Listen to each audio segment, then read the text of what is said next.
Good evening students. आज BA third semester की पहली क्लास है।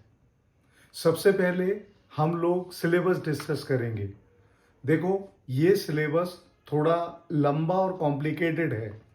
अगर आप सिलेबस समझ लेंगे तो सारा कोर्स आपकी समझ में आ जाएगा और परीक्षाओं में क्या तैयार करना है, कैसे तैयार करना है, ये सारी चीज़ तुम्हारी क्लियर हो जाएगी। तो सबसे पहले हम सिलेबस डिस्कस करते हैं। ये 8 पार्ट्स में डिवाइडेड है, जिसमें पहले वाले पार्ट्स में कुछ हैं। नंबर 1 है अराइवल ऑफ यूरोपियन कंपनीज, यानी कि यूरोपियन कंपनीज का भारत में व्यापार के लिए आगमन। यहां ये ध्यान रखना कि सबसे पहला जो देश भारत में आया व्यापार को ढूंढने के लिए वो था पुर्तगाल।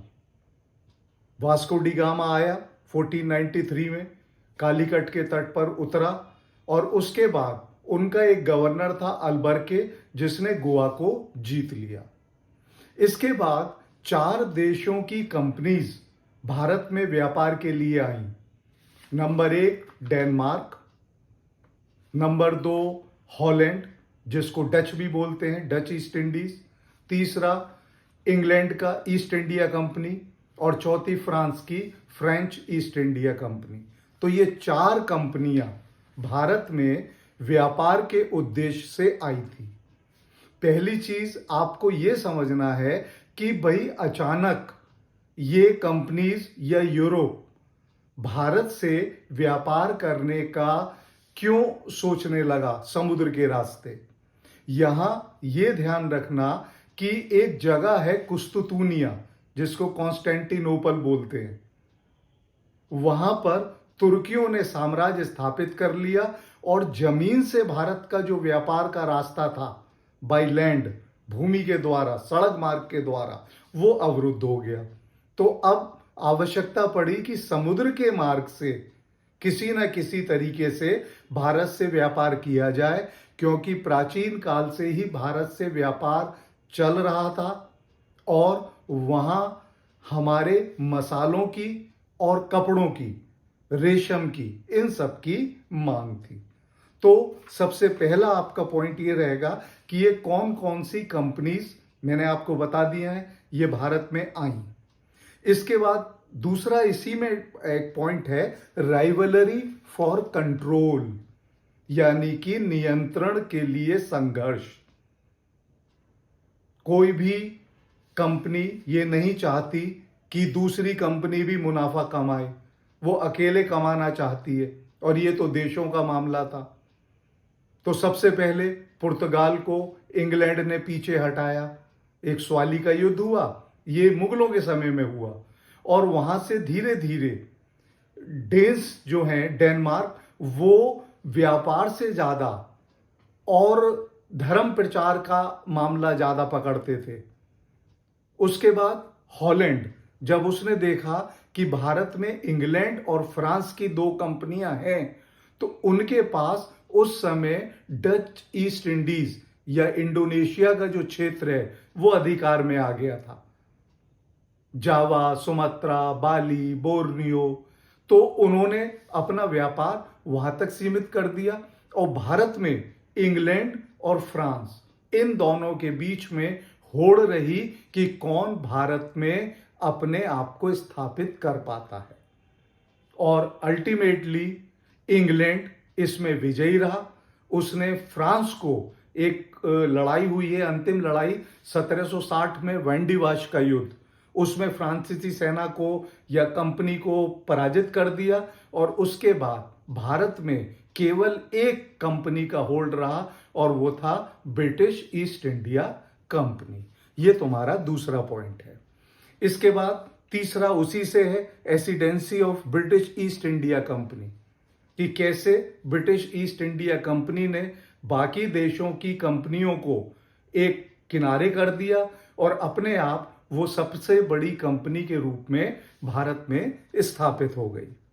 इसके बाद इसी में फर्स्ट में ही एक और पॉइंट है, Plassey and Buxar and it's impact, यानी कि आपको प्लासी का युद्ध करना है, बक्सर का युद्ध करना है और उसके क्या प्रभाव रहे। प्लासी का युद्ध 1757 में लड़ा गया। बंगाल की नवाबी के ऊपर ईस्ट इंडिया कंपनी का नियंत्रण हो गया। बंगाल, बिहार, उड़ीसा, इनकी दीवानी का अधिकार ब्रिटिश ईस्ट इंडिया कंपनी को मिल गया। बक्सर का युद्ध जो 1764 में लड़ा गया, उसने इन सब के ऊपर अपनी मोहर लगा दी। एक ट्रीटी हुई, इलाहाबाद संधि, जो 1765 में हुई, और उससे पूरा कंट्रोल इस प्रदेश का ब्रिटिश ईस्ट इंडिया कंपनी के हाथ में आ गया। जहां तक यूरोपियन पावर्स कौन कौन सी आई हैं और किस तरीके से इंग्लैंड ईस्ट इंडिया कंपनी सबसे ऊपर बनी, इसकी कुछ वीडियोस मॉडर्न इंडिया करके पड़ी हुई हैं इसी चैनल पे, और आप उसको आराम से देख सकते हैं। तो ये पहला टॉपिक आपकी समझ में आ जाएगा। दूसरा टॉपिक है territorial expansion of east India company, यानी कि ईस्ट इंडिया कंपनी ने जब बंगाल, बिहार, उड़ीसा पर अपना आधिपत्य कर लिया, तो उन्होंने आगे भारत में किस तरीके से अपनी विजय अभियान को बढ़ाया। और ये 1770 से लेकर 1856 तक है। यानी कि वॉरेन हेस्टिंग्स जो पहला गवर्नर जनरल ऑफ बंगाल है, वहां से लेकर आपको लॉर्ड डलहौजी तक पढ़ना पड़ेगा, क्योंकि लॉर्ड डलहौजी के जाते ही कैनिंग आ गया और 1857 की क्रांति हो गई। तो ब्रिटिश ईस्ट इंडिया कंपनी ने धीरे धीरे जो शक्तिशाली राज्य थे उनसे लड़ाई करके, झगड़ा करके, संधियां करके अपने क्षेत्र का विस्तार किया। इसमें जो प्रमुख हैं वो है मराठा। आपको मराठा युद्ध के बारे में पढ़ना पड़ेगा। मैसूर, ये एक राज्य है। उसके बाद हैदराबाद, ये भी दक्षिण में एक राज्य है। उसके बाद अफगानिस्तान सिखों के साथ, बर्मा में, सिक्किम में और नेपाल में। तो इतने सारे क्षेत्रों पर ब्रिटिश ईस्ट इंडिया कंपनी ने 1770 से लेकर और 1856 तक अपने अधिकार क्षेत्र को बढ़ा लिया। तो ये थोड़ा सा लंबा है, लेकिन कुछ जो गवर्नर जनरल्स के सामने प्रमुख चीजें हुई हैं उनको आप कर सकते हैं। और इसमें जो मेन है वो है एक सब्साइडरी अलायंस, लॉर्ड वेलेस्ली की सहायक संधि। सहायक संधि बहुत सिंपल है। ब्रिटिश भारत के जो देशी रियासतें थी उनके आपसी झगड़ों का फायदा उठाता था और धीरे से अपना कंट्रोल देशी रियासतों पर मजबूत करता था। तो लॉर्ड वेलेस्ली ने तंजौर, अवध, जोधपुर, जयपुर, बूंदी, बरार, पेशवा जो मराठा थे और जाने कितने स्थानों या देशी रियासतों पर अपना अधिकार कर लिया। ये आपके सेकेंड पॉइंट का वो है सिलेबस का। तीसरा है rise of Punjab under Ranjit Singh. Ranjit Singh Punjab के सबसे बड़े और शक्तिशाली सिख राजा हुए हैं, जिनका बचपन का नाम बुद्ध सिंह था। उस समय कॉन्फेडरेसीज होती थी, 12 मिसिल थे, और उस मिसिल में जिस मिसिल के महाराजा रंजीत सिंह थे वो था सुकर चाकिया मिशन।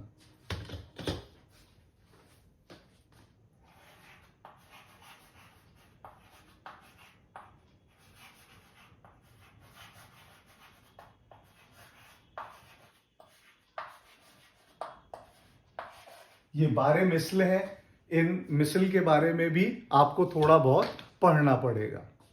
ये इतने शक्तिशाली शासक थे कि इन्होंने मुल्तान, कश्मीर, पेशावर यानी कि अफगानिस्तान तक, पंजाब में लाहौर से उन्होंने पूरा अपना साम्राज्य का विस्तार कर लिया था। ठीक है, 1801 में ये गद्दी पर बैठे और 1839 में इनकी डेथ हुई। या लगभग 38 वर्षों तक महाराजा रंजीत सिंह ने भारत पर शासन किया था और वो अकेले ऐसे शासक थे जिनसे ब्रिटिश ईस्ट इंडिया कंपनी भी डरती थी। घबराती थी और वो उनसे मित्रता करने की इच्छुक रहती थी।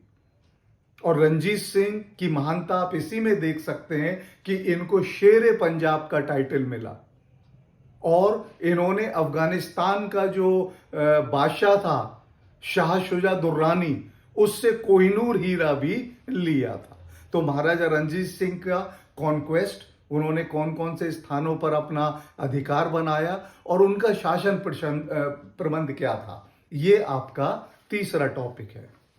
उसके बाद चौथा है land revenue system during colonial period, यानी कि जो ब्रिटिश का कॉलोनियल टाइम है 1856 तक ही माना जाएगा ये, क्योंकि उसके बाद ईस्ट इंडिया कंपनी की जगह वो शासन में ब्रिटिश गवर्नमेंट आ गई। तो लैंड रेवेन्यू सिस्टम, देखो भू राज व्यवस्था सबसे महत्वपूर्ण होती है। किसानों के पास जमीन होती है, वो खेती करते हैं और उसका एक हिस्सा राजस्व के रूप में राजा को जाता है। चाहे आप प्राचीन इतिहास में चले जाएं, चाहे आप मध्यकाल में आ जाएं, या आप मॉडर्न काल में आ जाएं, या किसी भी देश में चले जाएं, आप राजस्व को आप एक तरह से लैंड टैक्स के रूप में बोल सकते हैं। आज भी अगर आप देखते हैं कि जब कोई कमाता है, उसकी इनकम होती है, तो कुछ उसका प्रतिशत गवर्नमेंट को जाता है। तो राजस्व की वसूली सबसे प्रमुख वसूलियों में से रही। तो जब ब्रिटिश ईस्ट इंडिया कंपनी ने भारत पर अपना अधिकार कर लिया, तो उनको भी राजस्व की वसूली करनी थी। तो उन्होंने 3 तरीके के सिस्टम इंट्रोड्यूस करे, अलग अलग। ठीक है, सबसे पहला जो उन्होंने किया वो है परमानेंट सेटलमेंट, जिसको बोला जाता है स्थायी बंदोबस्त। अब ये स्थायी बंदोबस्त क्या है? इसमें जमींदार बीच में होते थे और जमीन के मालिक भी जमींदार होते थे और वो वंशानुगत मालिक होते थे, दे वर हेरिडिटरी ओनर्स। ठीक है, अब किसान खेती करता था, किसान से राजस्व की वसूली जमींदार करते थे और वो जो भी ब्रिटेन ने निश्चित कर रखा था, ईस्ट इंडिया कंपनी ने 30%, 40%, 50%, वो जमींदार का काम होता था अपने खेतों से वसूलना और ईस्ट इंडिया कंपनी के अधिकारियों तक पहुंचाना। अब इसमें अगर किसान दे नहीं पाता था तो जमींदार उसके ऊपर अत्याचार करते थे, या जैसी भी व्यवस्था हो, अल्टीमेटली वो पैसा ब्रिटिश ईस्ट इंडिया कंपनी तक पहुंचना है। अगर ब्रिटिश ईस्ट इंडिया कंपनी तक जमींदार निश्चित समय पर राजस्व का उनका हिस्सा नहीं पहुंचाते थे, तो जमींदारों की जमींदारी जब्त कर ली जाती थी और किसी दूसरे व्यक्ति को ऑक्शन या नीलामी में उसको बेच दिया जाता था। इसको आप ब्रॉडली पढ़ोगे, कैसे कैसे वो बात अलग है, लेकिन संक्षेप में स्थायी बंदोबस्त यही है। इसके बाद दूसरा एक सिस्टम इंट्रोड्यूस हुआ जिसको बोलते हैं रैयतवारी।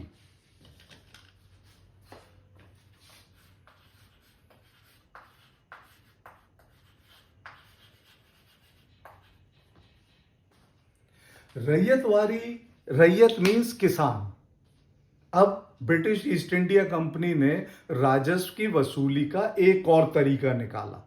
उन्होंने कहा कि भाई जमींदार हम बीच में नहीं रखेंगे, किसी भी इंटरमीडियरी को, या जो मध्यस्थ वाला है, इसमें क्या हो रही है मध्यस्थता, किसान मेहनत कर रहा है, जमींदार उससे वसूल रहा है और वो भुगतान सीधा ब्रिटिश ईस्ट इंडिया कंपनी को कर रहा है।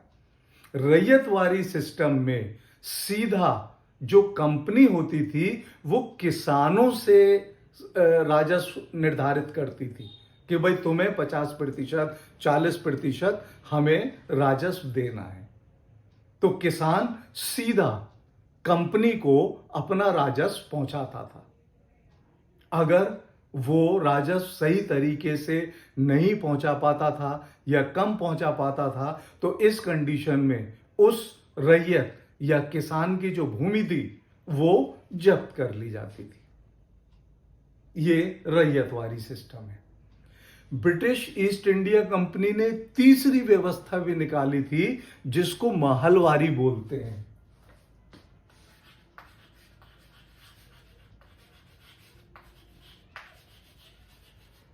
अब महलवारी क्या है? महल, चाहे वो एक गांव हो या कुछ गांव बना के एक यूनिट बना दी जाती थी जो महल बोला जाता था। किसान अपनी भूमि पे जो भी उगा रहा है उसे उगाता था और उसके बाद जो राजस्व है, जितना ईस्ट इंडिया कंपनी ने निर्धारित किया है, वो मुखिया के थ्रू, जिसको लंबरदार बोला जाता था, उसके through British East India company को पहुंचाई जाती थी। एक व्यक्ति थे जिन्होंने एक महलवारी सिस्टम ये शुरू किया था, उनका नाम था हॉल्ट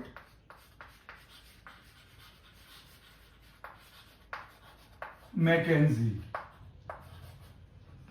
1822 में इन्होंने महलवारी व्यवस्था शुरू करी और 1833 में यह महलवारी व्यवस्था समाप्त हो गई।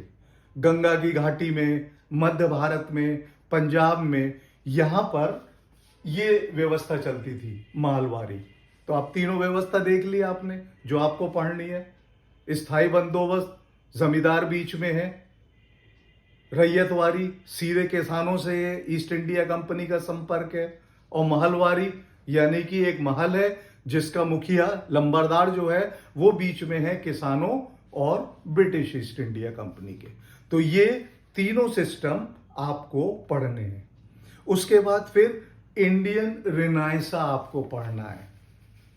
पुनर्जागरण, भारतीय पुनर्जागरण, जो भारत एक तरह से 19वीं शताब्दी में बिल्कुल सुप्तावस्था में आ गया था, तो उसमें कुछ योग्य व्यक्ति हुए। देखो यहां बस केवल सिंपल चीज याद रखना, रिनाइसा,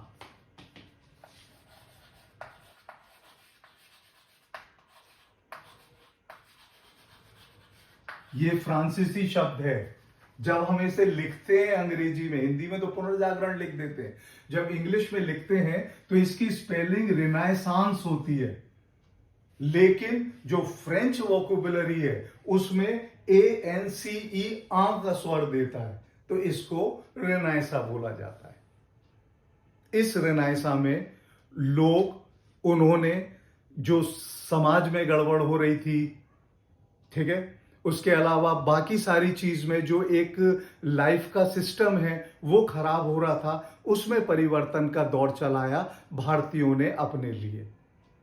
चाहे वो राजा राम मोहन रॉय हो, दयानंद सरस्वती हो, स्वामी विवेकानंद हो, इन लोगों ने धीरे धीरे भारत को पुनर्जागृत किया। लोगों को यह बताया कि आप अब खो रहे हो, लेकिन आपके जागने का वक्त आ गया है। और इसका समाज के ऊपर क्या प्रभाव पड़ा, ये सारी चीजें आपके कोर्स का पार्ट हैं। तो ये हो गया आपका चौथा, ठीक है। इसके बाद रिफॉर्म और रिवाइवल। पांचवा है तुम्हारा transfer of power,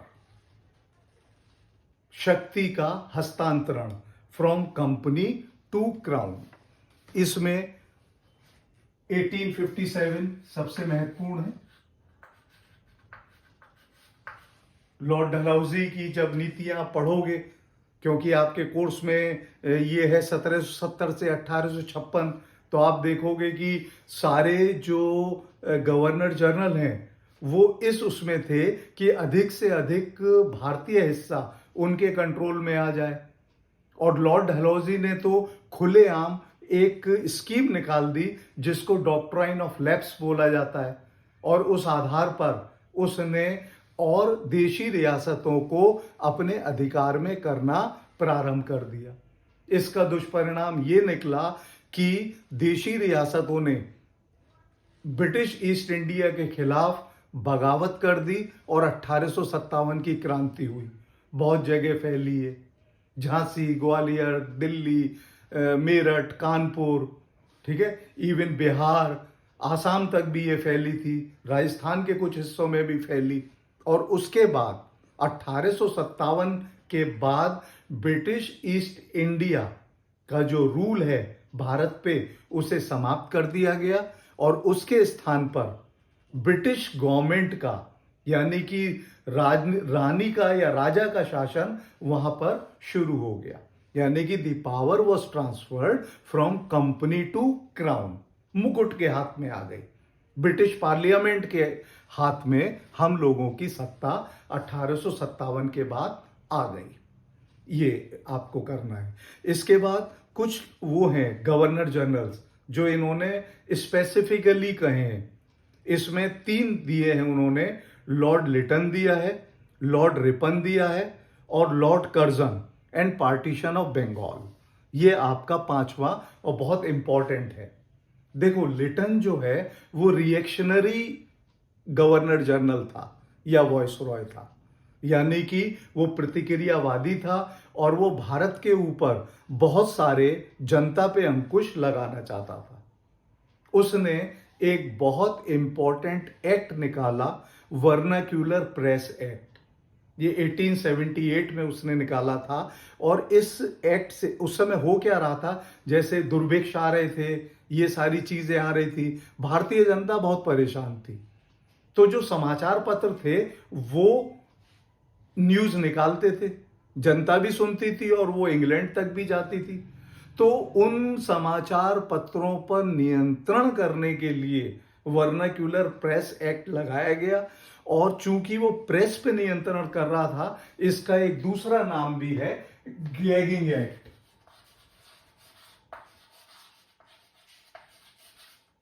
gagging act. लेकिन ये जो लगा नियंत्रण या जो कंट्रोल लगाया गया वो केवल भारतीय भाषा के समाचार पत्रों या पत्रिकाओं के लिए था। That was not applicable on the English news. तो ये एक तरह से दुराव वाली स्थिति थी। ये लॉर्ड लिटन ने किया, इसको आपको करना है। उसके बाद इसने एक दूसरी चीज करी थी, आर्म्स एक्ट। ये भी उसने 1878 में लाया और इस आर्म्स एक्ट में ये था कि केवल यूरोपियंस, एंग्लो इंडियंस या कुछ और लोग वो तो हथियार रख सकते थे। इसके अलावा किसी भी भारतीय को ना तो हथियार रखने का अधिकार था और ना ही कोई हथियार की व्यापारिक गतिविधि करने का अधिकार था। तो इसमें भी एक तरह से अलगाववाद का सिस्टम लॉर्ड लिटन ने किया था। इसके बाद एक तीसरी चीज ये थी कि भारतीयों को आईसीएस में जो सबसे बड़ा कंपटीशन होता था, आज जो आईएएस के रूप में होता है, उसमें भाग लेने की अनुमति मिल तो गई। लॉर्ड लिटन ये चाहता नहीं था कि भारतीयों को ये अनुमति मिले, लेकिन उसके हाथ में कुछ नहीं था। अल्टीमेटली क्या हुआ कि उसने यहां पर जो आयु है आईसीएस की वो 21 वर्ष से घटाकर 19 वर्ष कर दी, ताकि भारत का रिप्रेजेंटेशन या प्रतिनिधित्व कम से कम हो। तो लॉर्ड लिटन की जो ये रिएक्शनरी नीति है ये आपके कोर्स का हिस्सा है। इसके बाद एक लॉर्ड रिपन है। ये बहुत अच्छे गवर्नर जनरल या वॉइसरॉय, मैंने आपको ये तो ध्यान होगा, आप पढ़ के आए होंगे फर्स्ट सेमेस्टर में कि गवर्नर जनरल और वॉइसरॉय अलग अलग नहीं है। ये टाइटल है एडिशनल, जो 1858 का जो क्वीन विक्टोरिया की उद्घोषणा थी उसमें दिया गया था वॉइसरॉय का एडिशनल टाइटल।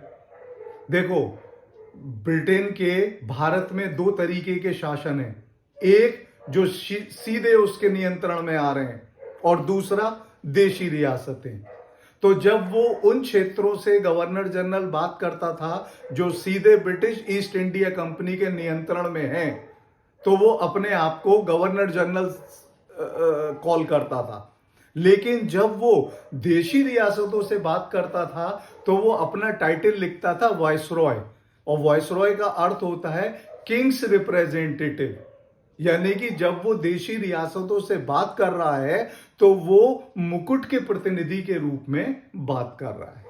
तो रिपन, चाहे आप उसको गवर्नर जनरल बोलो या वाइसरॉय बोलो, उसने सबसे पहला काम जो किया उसने वर्नाक्यूलर प्रेस एक्ट हटा दिया।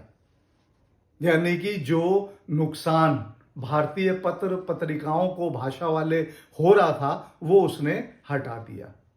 उसके बाद उसने एक काम और किया, उसने पहली बार फैक्ट्री एक्ट बनाया। ये 1881 में आया। ये बहुत महत्वपूर्ण है। पहले क्या था कि क्रूड मशीन्स होती थी, आजकल की तरह सोफिस्टिकेटेड मशीन्स नहीं है, बहुत आवाजें करती थी और डेंजरस होती थी, पट्टे चल रहे हैं, ये सब चल रहे हैं। तो इसमें अगर कोई श्रमिक उसके आ जाता था चक्कर में या उसकी डेथ हो जाती थी तो उसके लिए कोई क्लेम नहीं था। इसके अलावा जितना पुरुषों को काम करना पड़ता था उतना ही महिलाओं को काम करना पड़ता था। महिलाओं के लिए कोई अलग से घंटे नहीं थे। यानी कि एक तरह से बहुत खराब स्थिति में श्रमिक फैक्ट्रियों में काम कर रहा था। इस फैक्ट्री एक्ट से ये सारी चीजें कम हुई, महिलाओं के निश्चित घंटे बना दिए गए, ठीक है। उसके बाद उसके बच्चा अगर हो रहा है तब उसको छुट्टी का प्रावधान कर दिया गया। इस तरीके से ये फैक्ट्री एक्ट के बारे में आपको पढ़ना है। इसके अलावा एक और चीज है लोकल सेल्फ गवर्नमेंट, स्थानीय स्वशासन प्रणाली। ये भी लॉर्ड रिपन के द्वारा शुरू की गई थी। उसके बाद एक और इंपॉर्टेंट चीज है फाइनेंशियल डिसेंट्रलाइजेशन। देखो, लॉर्ड मेयो ने पहली बार फाइनेंशियल डिसेंट्रलाइजेशन शुरू करा। पहले क्या होता था कि सेंटर के मद में ही पैसा आता था और वहां से सब जगह जाता था। आज आप क्या देखते हैं कि आपके लिए अलग अलग फंड्स एलोकेटेड हैं। तो ये मेयो ने शुरू करा और रिपन ने इसको और फैलाया। उसने 3 मद में ये पैसा बांट दिया, इंपीरियल में बांट दिया और जो प्रोविंशियल है उसमें बांट दिया, और एक ऐसा पैसा जो सेंटर को भी जा सकता था और प्रोविंस को भी जा सकता था। ये काम किया। लेकिन इसके समय की जो सबसे महत्वपूर्ण चीज है वो है एल्बर्ट बिल कंट्रोवर्सी। पहले अगर कोई यूरोपियन अपराधी है तो कोई भारतीय जज उसके मुकदमे को सुनने का अधिकार नहीं रखता था। रिपन ने कहा कि भाई ये तो कोई बात नहीं है, कानून तो कानून है। तो रिपन के यहाँ जो उसकी वाइसरॉय की जो काउंसिल थी उसमें जो लॉ मेंबर थे एल्बर्ट, उन्होंने एक ये नियम निकाला कि अब यूरोपियन अपराधी का मामला भारतीय जज भी सुन सकता है। इस पर भारत से लेकर यूरोप तक विरोध हुआ और अल्टीमेटली इस एक्ट में एक परिवर्तन करना पड़ा कि अगर जो भी अपराध करता है वो चाहे तो 12 जजों के पैनल में उसका मामला जाएगा, जिसमें कम से कम 7 यूरोपियन जज होने चाहिए। लेकिन लॉर्ड रिपन ने बहुत कोशिश करी थी और लॉर्ड रिपन वो गवर्नर जनरल है कि जब वो अपना टर्म खत्म करके वापस जा रहा था तो सड़क के दोनों तरफ खड़े होके लोग रो रहे थे। तो लॉर्ड रिपन के बारे में। उसके बाद एक lord Curzon and partition of Bengal. Lord Curzon Lytton की तरह से बहुत रिएक्शनरी रहा है, तो इसके बारे में आप जब पढ़ेंगे इसने कुछ अच्छे काम भी किए। जैसे पुलिस का सिस्टम खराब हो रहा था तो इसने एक पुलिस कमीशन बनाया जिसको हम लोग फ्रेजर कमीशन के नाम से जानते हैं, जिसमें पुलिस का जो आधुनिकीकरण है वो उसने प्रारंभ किया था। ये आपको पढ़ना है। इसके बाद एक राले कमीशन उसके समय में बना और 1902 में एजुकेशन के लिए, जिसके आधार पर इंडियन यूनिवर्सिटीज एक्ट 1904 बना और इसमें यूनिवर्सिटी में जो उनके मेंबर्स थे, इलेक्टेड मेंबर्स थे, उनके स्थान पर गवर्नमेंट के जो नॉमिनेटेड मेंबर्स थे उनकी संख्या को ज्यादा किया गया, क्योंकि लॉर्ड कर्जन का मानना था कि आंदोलन असल में विश्वविद्यालय, कॉलेज, स्कूल या विद्यार्थियों के द्वारा प्रारंभ होता है। सबसे पहले जो चेतना आती है वो विद्यार्थियों में ही आती है। उसके बाद एक अच्छा काम उसने किया, आर्कियोलॉजिकल सर्वे ऑफ इंडिया की स्थापना करी। वरना ये जितने भी प्राचीन तुम्हारे मॉन्यूमेंट्स हैं इनके सब ईंट पत्थर लोग ढो ढो के अपने घर ले जाते। आज भी आप कोई चीज, आर्कियोलॉजिकल सर्वे ऑफ इंडिया, आप जब जाते हैं कोई मॉन्यूमेंट देखने, तो आपको उन चीजों को छूने वूने की आज्ञा नहीं मिलती है। और यही ये याद रखिएगा कि जो पहला डायरेक्टर जनरल है एएसआई का, वो है लॉर्ड कनिंगम, ठीक है। और ये उसमें पूछा जा सकता है तुम्हारे कंपटीशन में। और इसमें जो सबसे इंपॉर्टेंट चीज है वो है पार्टीशन ऑफ बंगाल 1905 में। उसने ईस्ट बंगाल और वेस्ट बंगाल इस रूप में बंगाल को डिवाइड करने की कोशिश करी, और वहीं से ही दो हथियार भारतीय जनता को मिले, एक स्वदेशी और दूसरा बॉयकॉट, जो आगे चल के गांधी ने उनको अपनाया। और non cooperation movement, civil disobedience movement और क्विट इंडिया मूवमेंट, भारत छोड़ो आंदोलन, इनमें इन सारी चीजों को बढ़ाते हुए चले गए। और इसमें एक और चीज ऐड हो गई थी, अटेनमेंट ऑफ स्वराज, यानी कि हमें अपना राज्य चलाने की अनुमति दीजिए। तो ये आपका 5वां पॉइंट हो गया। छठा है commercialisation of agriculture and it's impact on India, यानी कि कृषि का वाणिज्यीकरण।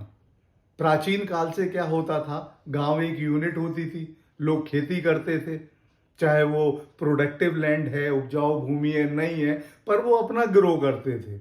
और खाद्यान्न वो ग्रो करते थे, अनाज, गेहूं, मतलब गेहूं हो गया, चावल, बाजरा, जौ, ये सारी चीजें, दालें, इन सबको उगाते थे, राजस्व देते थे और अपने खाने पीने का प्रबंध रखते थे। लेकिन अब परिवर्तन आ गया। पहले जो क्रॉप्स उग रही हैं या उपज हो रही है वो परिवार के लिए, लेकिन जो कमर्शियलाइजेशन हुआ उसमें अब उपज बाजार के लिए होने लगी। कुछ ऐसे बनाए जाने लगे, फसलें तैयार करवाई जाने लगी जो कैश क्रॉप्स कहलाती थी, यानी कि सीधे उनको ले जाओ और उनके बदले में पैसा मिलेगा। जैसे कॉटन है, इंडिगो, नील की खेती। बाद में आप देखेंगे कि जब आप 5th सेमेस्टर में शायद इसको पढ़ेंगे या जब भी आगे पढ़ेंगे, तब आप इसमें देखेंगे कि नील का विद्रोह भी होते थे। शुगर केन, गन्ना, जूट, उसके बाद ऑयल सीड्स, बाद में चाय, कॉफी, ये सारे कैश क्रॉप्स के रूप में पैदा होने लगे। अब इनके इम्पैक्ट के बारे में देखिए, जब एक गांव का समाज एक जैसी फसल को उपजा रहा है तो उसमें भाईचारा है। जब वो कैश क्रॉप करने लगा तो उसमें एक प्रतिद्वंदिता की भावना डेवलप हो गई, तो वही सोशल स्टेटस में धीरे धीरे दरारें पड़नी शुरू हो जाती थी।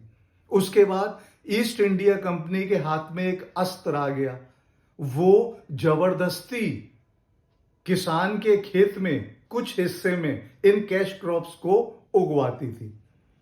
इससे बेगार का कंसेप्ट बढ़ा, आय कम हुई, किसानों की हालत थोड़ी कमजोर हुई। तो ये सारी चीजें आपको इसमें कमर्शियलाइजेशन ऑफ एग्रीकल्चर में पढ़ना पड़ेगा। उसके बाद फिर है development of railway and it's impact.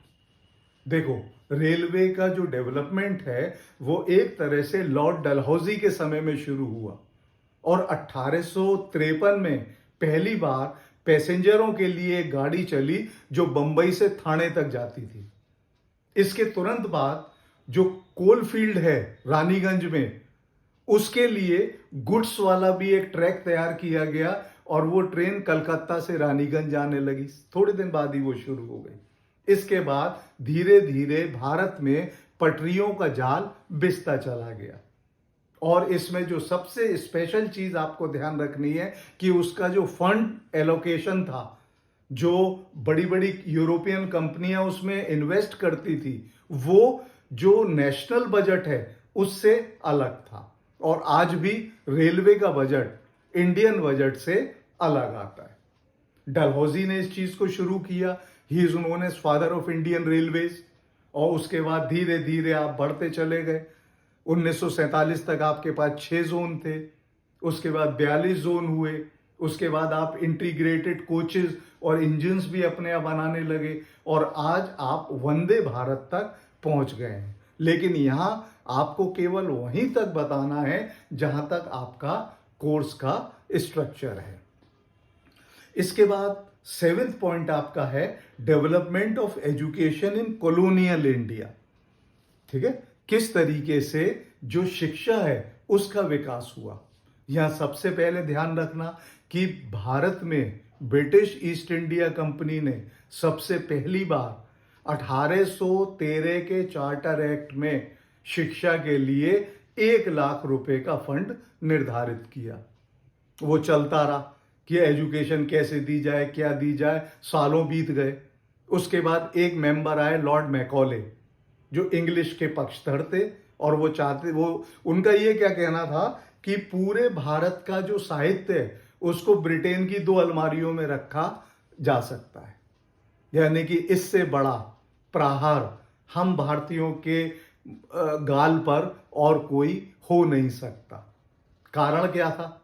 हम अपने वेदों को भूल गए थे, हम अपने ग्रंथों को भूल गए थे। हमें तो यही नहीं मालूम था कि अशोक ने जो है वो किस लिपि में, या अशोक ही नहीं मालूम था किस लिपि पे वो अभिलेख लिखे हुए हैं। लेकिन जैसे जैसे रिनायसा या पुनर्जागरण के बाद स्थिति बदलती चली गई, तब ये सामने आया कि भारतीय लिटरेचर के आगे तो ब्रिटेन के लिटरेचर का कोई महत्व ही नहीं है।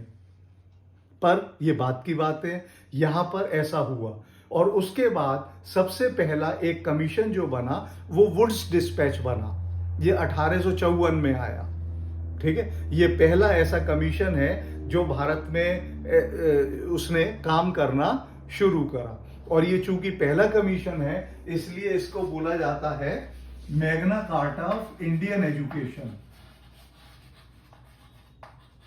ये जब अंदर आप पढ़ेंगे तब Magna carta of Indian education तब पढ़ेंगे, ये अगले उसमें तब आपको ये आएगा।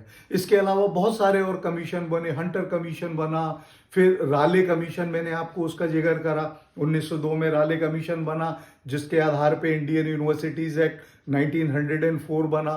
सैडलर वो कमीशन है, हार्टोग कमीशन है, सार्जेंट कमीशन है, और इस बीच में एक भारत का भी है, वारदा स्कीम ऑफ एजुकेशन। तो ये सारे के सारे कॉलोनियल टाइम में एस्टैब्लिश हुए। इसको आपको करना है। इसके बाद आपको 3 एक्ट पढ़ने हैं। मोरले मिंटो रिफॉर्म्स, यानी कि 1909 का एक्ट। अब सवाल ये आता है कि साहब इसको मोरले मिंटो क्यों बोला जाता है? मिंटो उस समय गवर्नर जनरल थे या वॉइसरॉय थे, ठीक है, और मोरले ये सेक्रेटरी ऑफ स्टेट थे, भारत सचिव।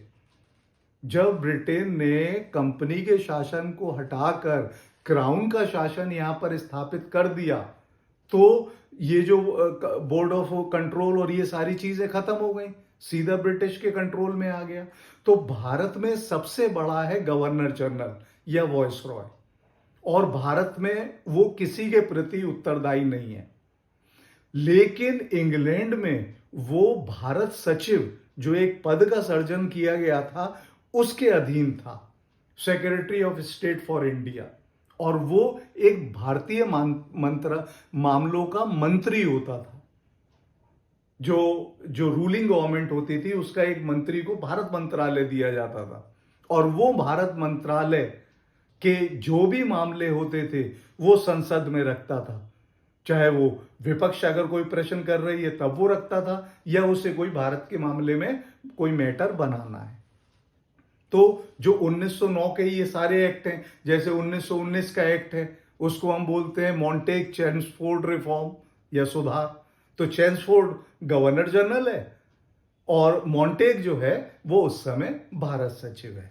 तो मोरले मिंटो जो है 1909 का एक्ट है, और इसमें सबसे इंपॉर्टेंट चीज ये हुई कि इसमें वो कर दिया गया अलग अलग से सेपरेट इलेक्टोरेट, पृथक निर्वाचन, मुस्लिम्स के लिए अलग और हिंदूज या माइनॉरिटीज के लिए अलग। तो पहली बार डिवाइड एंड रूल या भारत विभाजन का जो कंसेप्ट है वो ब्रिटिशर्स ने इस पर हमें डाला। उसके बाद एक है गवर्नमेंट ऑफ इंडिया एक्ट 1919, अभी मैं बता रहा था आपको, मॉन्टेग ऑफ चेम्सफोर्ड। इसमें क्या हुआ, डायरकी इंट्रोड्यूस की गई यानी कि द्वैत शासन, जो कभी लॉर्ड क्लाइव के वो डिफरेंट थी, लेकिन ये द्वैत शासन में एक गवर्नर्स के जो सेंटर का है और उसके बाद एक प्रोविंस का है, और उसके बाद एक एक्ट आपको करना पड़ेगा 1935, जिसमें प्रोविंशियल ऑटोनॉमी दे दी गई, प्रांतीय स्वायत्तता वो दे दी गई। ये 3 चीज आपको इसमें पढ़ना है। उसके बाद फिर एक और इंपॉर्टेंट है, rise and development of communalism in India. Bharat में सांप्रदायिकता की किस तरीके से ये पनपा। तो सबसे पहले तो लॉर्ड कर्जन ने ही शुरू करा 1905 में। उसने हिंदुओं की मेजोरिटी और मुस्लिम की मेजोरिटी के आधार पर ईस्ट बंगाल और वेस्ट बंगाल को डिस्ट्रीब्यूट किया। उसके बाद 1909 का अधिनियम अभी हमने डिस्कस किया, सेपरेट इलेक्टोरलिज्म यानी कि पृथक निर्वाचन मंडल। उसके बाद 1932 में एक कम्युनल अवार्ड करके आ गया, और इसका दुष्परिणाम यह हुआ कि अल्टीमेटली 1947 में भारत का विभाजन हो गया। उसके बाद फिर mergers of princely states after independent and role of Sardar Vallabhbhai Patel, ये बहुत महत्वपूर्ण है। वल्लभ भाई पटेल को सरदार उपाधि मिली हुई थी, और भारत के देशी रियासतों को भारत के अंदर विलय करने में अगर किसी व्यक्ति को ये श्रेय जाता है तो वो सरदार वल्लभ भाई पटेल है। तो इनके बारे में भी आपको पढ़ना पड़ेगा। तो टोटल ये आपका सिलेबस है। इस सिलेबस को मैंने टुकड़ों में इजी कर दिया है। अब आप किसी भी पुस्तक से पढ़ेंगे या जो मेरी वीडियोस हैं उससे पढ़ेंगे, तब आपको ये सारी चीजें समझ में आ जाएंगी। ठीक है, नेक्स्ट सेक्शन। Thank you.